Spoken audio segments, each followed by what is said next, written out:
Praise the Lord. என்னங்க, கர்த்தரை நோக்கி ஏதோ ஒரு அற்புதத்துக்காக ஏதோ ஒரு காரியத்தை எனக்காக கர்த்தர் செய்திட மாட்டாரான்னு நீங்க எதிர்பார்த்து அமர்ந்திருக்கிற மாதிரி இருக்கு. ஒருவேளை கர்த்தருக்கு காத்திருக்கிறவர்களா நீங்க இருப்பீங்கன்னா இந்த தேவனுடைய வார்த்தை உங்களுக்காக தான் கர்த்தர் பேசுறாருங்க. அதாவது எப்படி நீங்க கர்த்தரிடத்துல அமர்ந்திருக்கணும்னு சொல்றாருங்க. கர்த்தரை நோக்கி அமர்ந்து அவருக்கு காத்திரு. அதாவது அவரை மாத்திரம் நோக்கி பார்த்து அவருக்காக அமர்ந்திருந்து அவருடைய பாதத்தில் அமர்ந்திருந்து அவருக்காக நீங்க காத்திருக்கணும்னு சொல்றாருங்க. அப்படி காத்திருக்கும் பொழுது நீங்க செய்யக்கூடாத விஷயம் சொல்றாரு கர்த்தர்.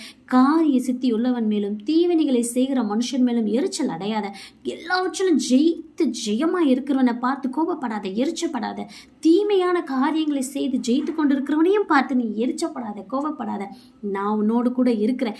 நீ என்னை நோக்கி மாத்திரமே பாரு, என்னை மட்டுமே நோக்கி பார்த்து எனக்கு அமர்ந்திருந்து எனக்கு காத்துரு, நான் உன்னை நடத்துவேன்னு கர்த்தர் சொல்றாருங்க. அப்படியாக கர்த்தர் உங்களை நடத்துவாருங்க. ஆமென்.